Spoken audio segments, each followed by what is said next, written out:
창세기 32장입니다.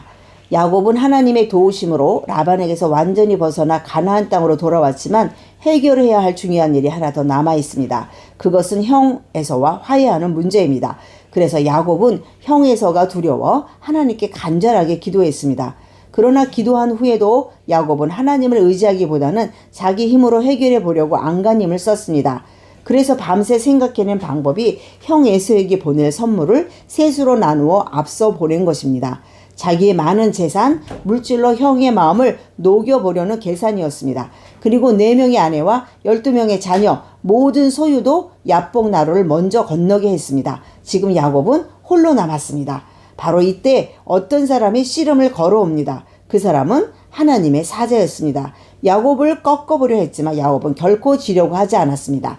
야곱은 씨름 선수입니다. 형과 씨름에서 장자권을 뺏었고 장자의 축복과 언약을 계승받기 위해 아버지와 씨름했고 라반과 씨름해서 많은 재산을 모았습니다. 야곱은 목적을 이루기 위해 수단과 방법을 가리지 않는 자였습니다. 야곱의 고집은 누구도 꺾지 못할 만큼 집요하고 자기중심적입니다. 하나님은 이런 야곱을 꺾어 하나님을 의지하는 자로 만들려고 하셨습니다. 그 사람이 자기가 야곱을 이기지 못함을 보고 야곱의 환도뼈를 치매 환도뼈가 어긋나서 야곱이 절개되었습니다. 환도뼈는 허리 아래 넓적다리 뼈를 말하는데 몸의 균형을 잡아주고 힘을 지탱해주는 중요한 역할을 하는 부분입니다. 그러므로 야곱의 환도뼈를 침은 야곱이 가장 중요하게 생각하고 붙잡고 의지하는 것을 친다는 의미입니다. 그것들을 내려놓고 하나님만 의지하는 사람이 되게 하려는 뜻입니다.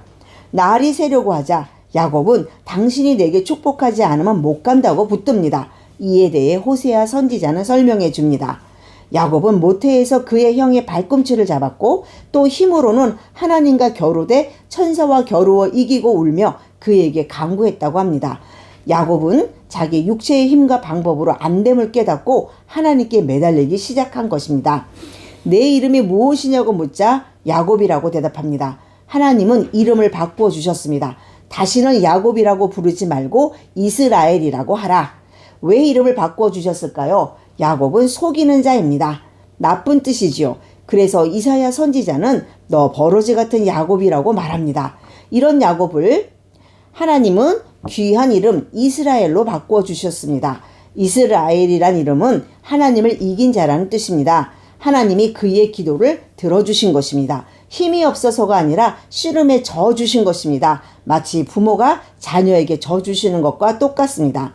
구약에서 하나님이 사람의 이름을 새로 바꾸어 주시는 것은 두 가지 의미가 있습니다. 첫째, 새로운 정체성을 주시는 것입니다. 즉, 새롭게 변화된 삶을 살라는 뜻입니다.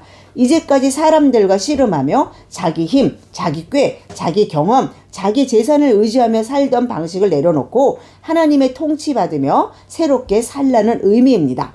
야곱은 많은 재산을 모았어도 하나님의 통치가 없었기에 마음에 진정한 평안함이 없었습니다. 그래서 더 축복해달라고 하나님을 붙들었던 것이죠.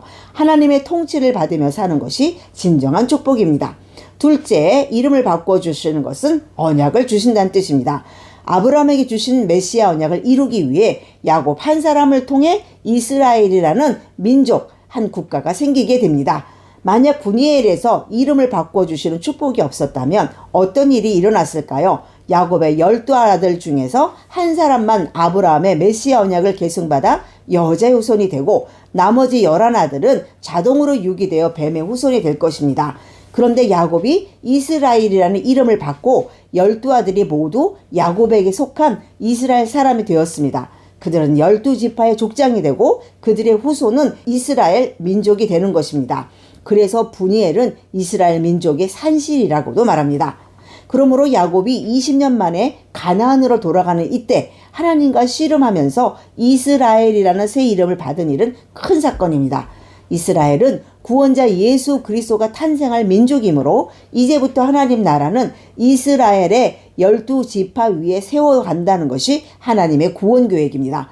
그래서 성경에서 12라는 숫자는 매우 중요합니다. 12는 충만, 완전이란 뜻입니다. 하나님이 계획한 하나님의 나라를 반드시 완성하실 것이라는 뜻입니다.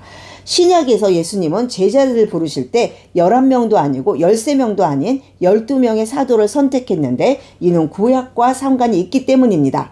신약시대 12명의 사도는 구약의 12지파를 계승한 새로운 이스라엘이라는 뜻입니다.